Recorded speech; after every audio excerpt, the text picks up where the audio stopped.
I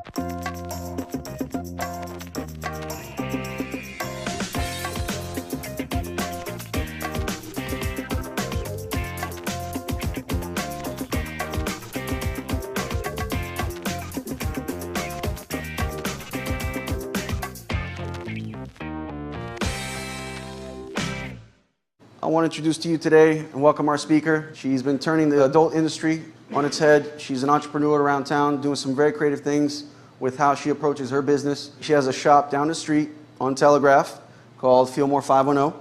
She turns it into a nice gallery space for art and also adult creative toys. She has a book coming out in May, Faith, Flesh, and Finance. Nina Joyner. All right. So I want to say first and foremost, thank you so much. Good morning. How's everybody? Are you guys up? Are you guys up? I'm not. Okay. All right. If you didn't know, my name is Nina, and it's actually Nina Joyner. That is my legal name, but actually with the invention of Facebook, you can put any name you want. So in editorials and everything, everyone calls me Nina Fillmore, which really works because that's the store's name. This is it. This moment right here is a lot of work, had been a lot of work for me. You know, you think about sex and you think about the lying down of sex and the interaction with another person, but there's a form of sex or intimacy that you must have with yourself to bring your dream, bring your vision to life and to birth it, if you will. It sits inside of you, and it sits inside of you. It swells as a seed, a thought. Then those thoughts continue to circulate in your mind, in your body, in your universe, and they collect. They collect like dust in a dust ball, and they get bigger and they get bigger. And then all of a sudden, inside of you, they actually need to come out. And there's this frustration that happens to say, look, I need to do something about this. And if I don't do something about this, I'm going to die. So basically what happens is your vision has to come out, and you have to get creative about how that's going to happen. And so this is how I came up with Fillmore. I was actually lying in bed. I woke up from a dream, and I said, this is what I wanted to do. And I did it. I don't know how I did it. Oakland is definitely not a sex universe, right? We're so far from the sex universe. We have this rivalry between San Francisco and Oakland San Francisco is just so much more walk down the street naked than Oakland versus toting guns and clutching our purses. And this is what we must do in Oakland, or this is what they tell us that we must do in Oakland. And I said, this is very wrong. I don't have to move away from Oakland to fulfill my dream. And that's important for us to know, that we can start our dreams and birth our dreams in our creative minds right where we sit. And so we're at the corner of 17th and Telegraph, just a little PR there. 17th and Telegraph in downtown Oakland. We're open the latest 1 o'clock in the morning. So this is the beginning of my dream. If you can't see outside, you know what Telegraph looks like, or what it used to look like. There's a store owner by the name of Mr. Brown. Roseal's shoe store. I don't know if you guys walked downtown Oakland. You never walked into that shoe store. It was the only shoe store before Soul Space and Shoe Groupie were downtown. Well, they had the big women's feet, right? They were the church lady ankles. If your ankles were swollen, this is a store that you'd go into. Well, this guy would sit there in his store, not many people. And they're like, God, how is he in business? Well, he owned the building. And one day I came to him and I saw a space that was vacant, which is a Camber restaurant for you all that are in Oakland or visiting Oakland. And I came to him and I said, hey, you know, I want to see if I can rent this space. And I went in and I said it was too big, right? And so what you think about your vision or your creativity is that I need to be able to put my arms around it so that I can contain it, I can control it. And this is all I can do. I know I have a vision. I know it's great, it's grand, but I need a smaller space, right? So one, I still looked at my budget and my monies and make sure that I had enough to cover everything. I didn't want to have a heart attack in the pursuit of my dreams, yeah? You guys can understand that, right? Anybody here have a dream that they're trying to get out and they can't get it out? Come on, raise your hands. It's a lot of people. You won't say it. You're pregnant. I know it. All right. So I went to Mr. Brown and I said, hey, I'd like to see this space. And he comes in, he's like, you know, you can rent this if you like. And I'm like, it's just too big for my vision. So I walk away, I come back, and you know, this is the transition point for me coming back was actually I got fired from my job for having porn on my computer. I got fired twice, not once. I was twice. I wasn't going to let it happen a third time, right? Now I could get fired for doing too much accounting, right? So I got fired, and the porn you guys are privileged to, that's one of the 2 tapes that I've had. We've won Feminist Porn Awards for that in Toronto. So even though I'm in Oakland, I'm doing some international shit, which really makes me, very grateful for the opportunity that the sex industry has afforded me. So I come back to Mr. Brown. I'm walking the streets. There are a lot of vacant stores in downtown Oakland. I can basically become your commercial broker and tell you who to go to and who not to go to. And I come back one day and there's a for rent sign in a wig store. And this was a Korean-ran wig store, and if anyone knows transition in markets, when something isn't happening for that industry, that business closes. So they were on their way out because they were wig shop, and a lot of the beauty supplies in the area were coming up with products that were cheaper than theirs. So I walked into this space, and as I was walking in, the owners of the space were actually moving their stuff out. And I said, I'd like to submit my business plan for this. He says, okay. And so that was a Friday. I didn't know he was open on a Saturday, but I was ready for Monday. All I had to do was print out a cover page that said Fillmore at this particular address, and I submitted him the business plan.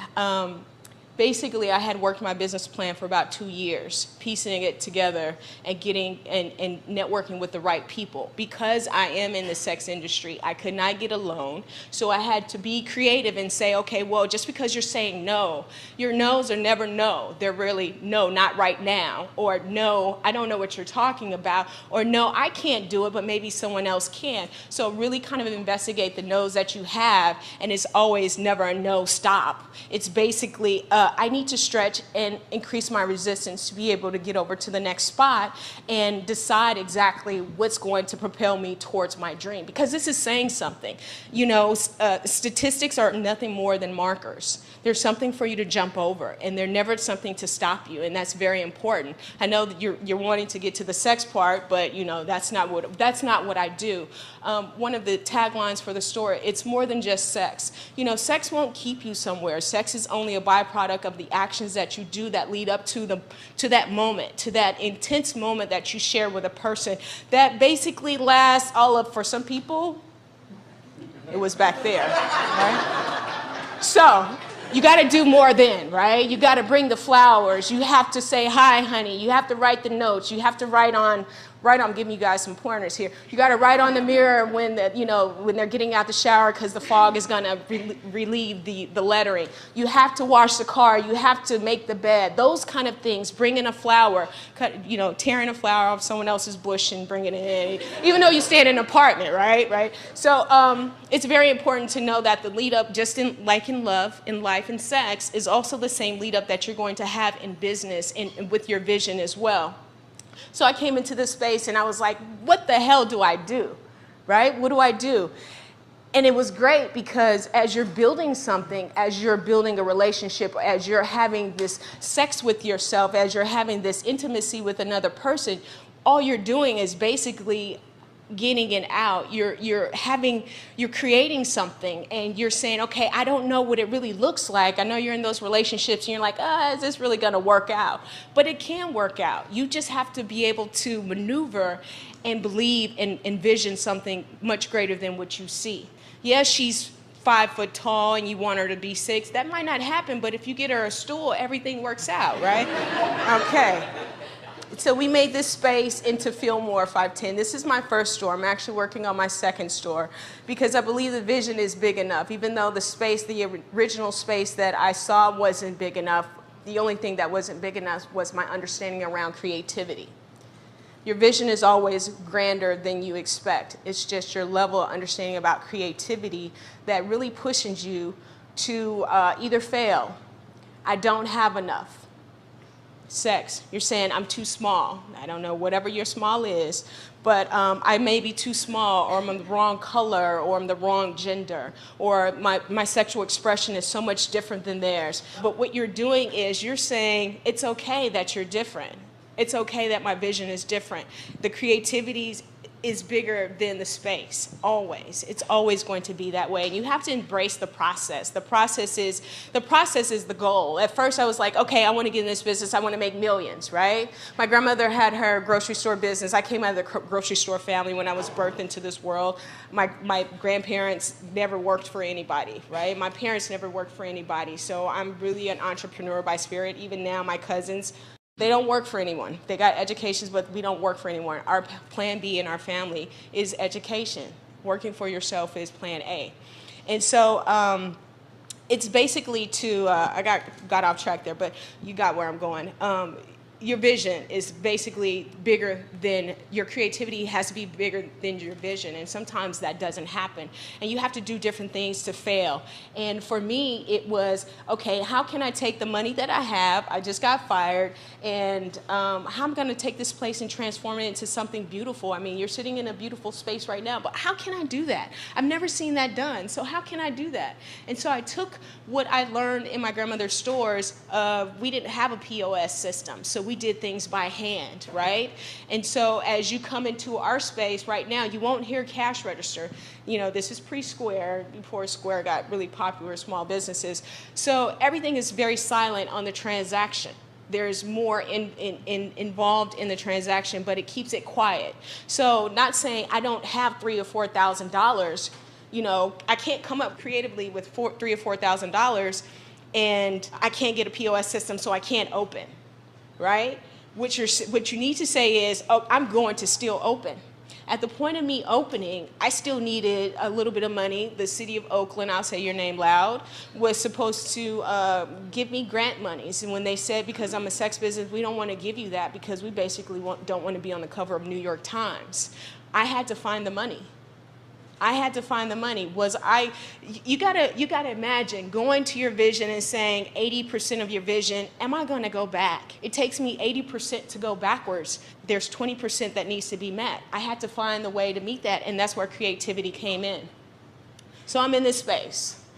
What I did before I got in this space was I took all of my gifts. When I got out of college, I came back here and I took my degree, which is in public management, and I wanted to work in the government. I love unions and things like that. So I went to the city of Oakland and I said, hey, here I am. Here's my degree. I want to get a job with you guys.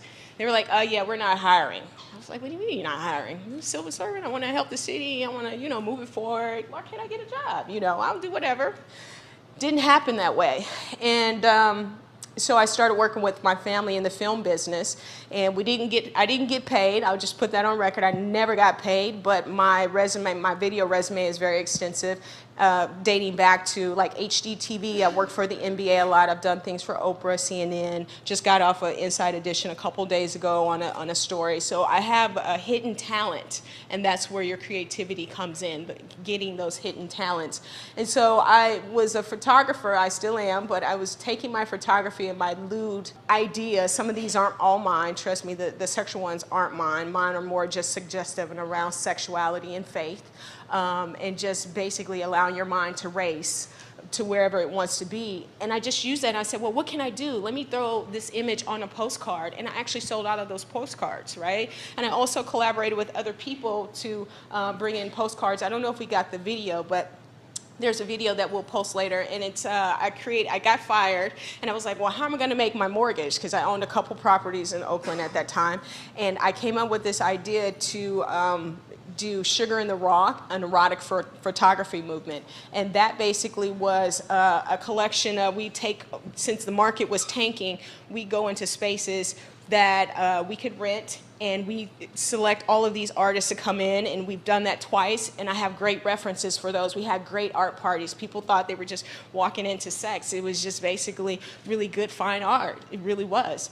And so I took the monies from that, put it into my house, I paid my rent, I got another job, I got fired again, and then in the course of things, of building up my resume, I went from being a production assistant to doing the sound technician, to doing the videography, to doing the editing, to the byproduct of now what you see are my talents and my creativity around the porn that you're seeing, you know? And so I'm very grateful for the buildup of the skills to allow me to eat, to allow me to get places in this world that I would have never gotten by just working for someone. So the creativity for me is being in the sex world is so taboo for so many people that they get so stuck into this three-letter word. We're having so much more than a three-letter word conversation. We're having an alphabet conversation around the exponential value around sex and its basis in creation. And that's all I did was take my gifts and travel the world. My gifts preceded me in the world. My works precede me in the world. So I've been able to parlay all of this photography, this videography into a business of marketing and advertising to lay a foundation for my current business, Fillmore. So when I'm in the store and when the store isn't receiving guests like yourself, beautiful guests like yourself, it's actually working on another end. If it's porn season, they're calling me for quotes. If it's photography around artwork or magazines, they're saying, send me your photography so we can be in there. I also do stuff in church magazines. You wouldn't know that. Right? I'm a Christian, whatever that means, but but I do things in church magazines, so continue to keep along those lines of creativity. It's creating. You're the only person that's stopping you.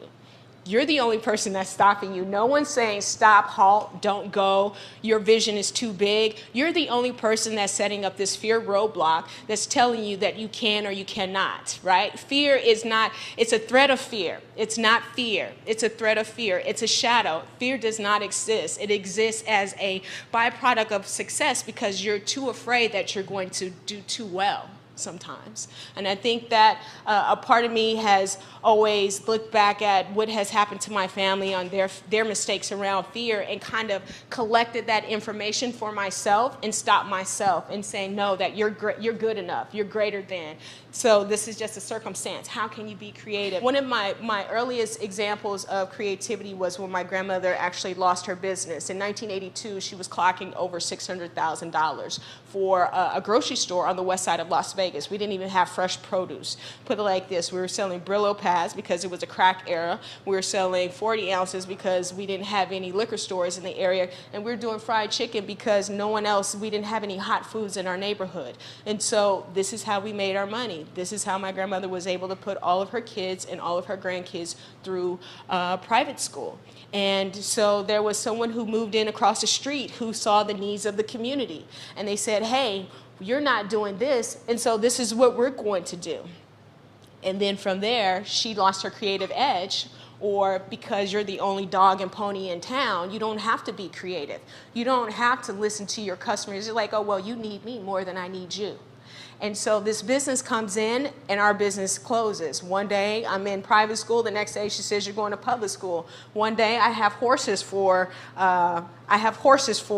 pets. Then the next day I'm playing with the stray dogs in the trailer court, right? We moved back into the trailer that we bought and we put in our backyard at our house. We had to bring back. And so there's just so many examples of creativity. Just to speed it up a little bit, what we offer at Fillmore, these are some of the products. You have some of the products in your bags, but one of the things I really want to highlight around sex is about the design.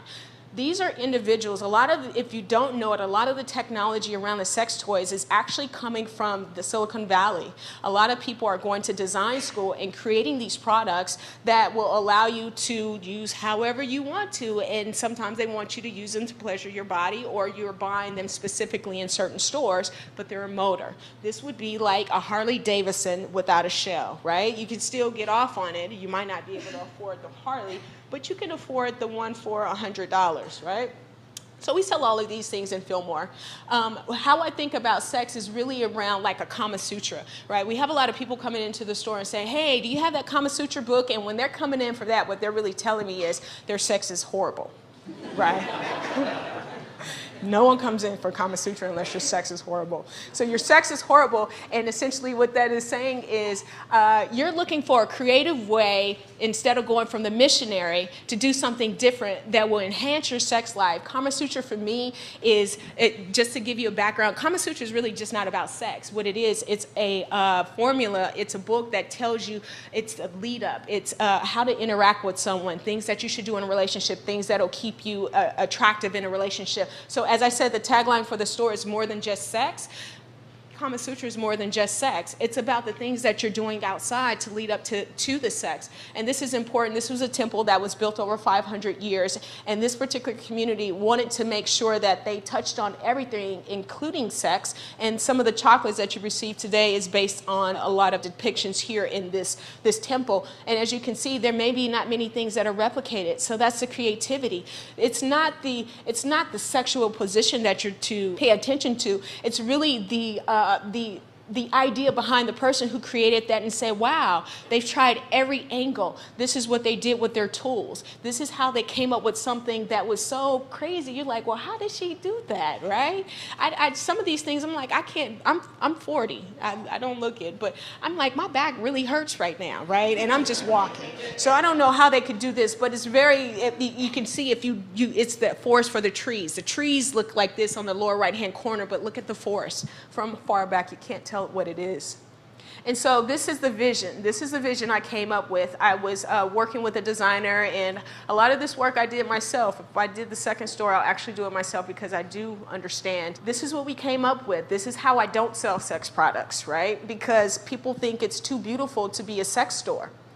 They think it's too beautiful. They don't expect sex stores to look like this. They don't expect them to have the care and the very few things in the window. But we make sure that we're respectful of our community. There are kids that are passing by, and sometimes that doesn't make me a lot of money, but it also makes me a better person and saying, I'm gonna stick with my gut. I'm gonna be a preference instead of being in competition with someone else. And I'm gonna do exactly what I think that this community deserves. And so the vision I have for this store is basically the vision I have for the community, for it to be so much grander, for Oakland to be a great place that we can make love to, we can go out and have dinner with, we can have the great drinks, we can listen to the great music from Pandora while you're on your cell phone, sitting at Lake Merrick, enjoying the park or riding public transportation. This is the inside. Your vision on the inside is only something that you can imagine. And when you show it to someone else, they will never enjoy it the way you enjoy it, and you have to be okay with that. When you're making a vision for someone else to enjoy, you have to be okay with how they're enjoying it. And this is how I enjoy it. I play in my space. We're bike friendly. I ride bicycles in there. I throw footballs in there. I wanted to make sure that this was, if I were a guy, or this would be my guy den, right? This is my man cave, right? We have vintage books. I sell things from the 30s and 40s. We sell a lot of things from World War II propaganda manuals. A lot of things from Hugh Hefner, great advertiser. I really love him. This desk right here, I got off of Craigslist. The speakers in the ceilings, we got off Craigslist. We used some artisans from West Oakland to make some of the steel shelves. I laid the concrete myself. You can tell it's a little shaky, but I did it, right? You want to make mistakes when you're wanting to be creative instead of saying, I got to get it right. You just got to get it out. You don't have to get it right. It'll get right over the time. My grandmother told me something. I was like, oh, why? I'm 16. Like, why? Why is it this way? She says, whatever decision you make, you have to make it right for you. And if you make it right for you and say that you know that there are mistakes, other people may find value in what you've done, and that you've actually just stepped out and done something that they weren't able to do. And that's very important. So, funny guy, huh? Change the world. Fun and creativity can change the world. It says creativity is intelligence having fun. Look at the guy. He got on fuzzy slippers, for God's sakes, right? E equals MC squared, right? Right? That's one of the most valuable formulas and solutions in the world. Look at his head. Look at this guy. I mean, if you get out of bed, I hope your hair is that way, even if you don't have any hair, right? I wanted to show this and highlight this because this is how Fillmore has gotten creative. You know, having a business, especially around sex, you can't advertise like others advertise. You're not going to get invited to spaces to play that other people get to play, just to be honest. And I don't know why I said this is what I wanted to do, but I would, if I were to die today, I've done exactly what I wanted to do.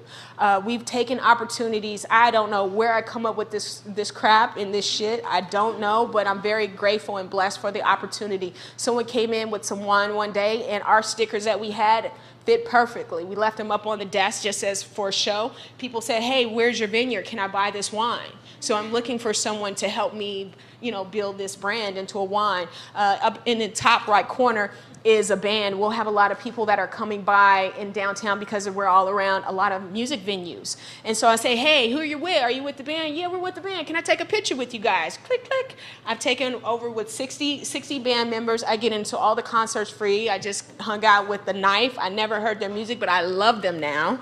And we hung out afterwards. I hung out with a person from the band afterwards at Van Cleef's, you know.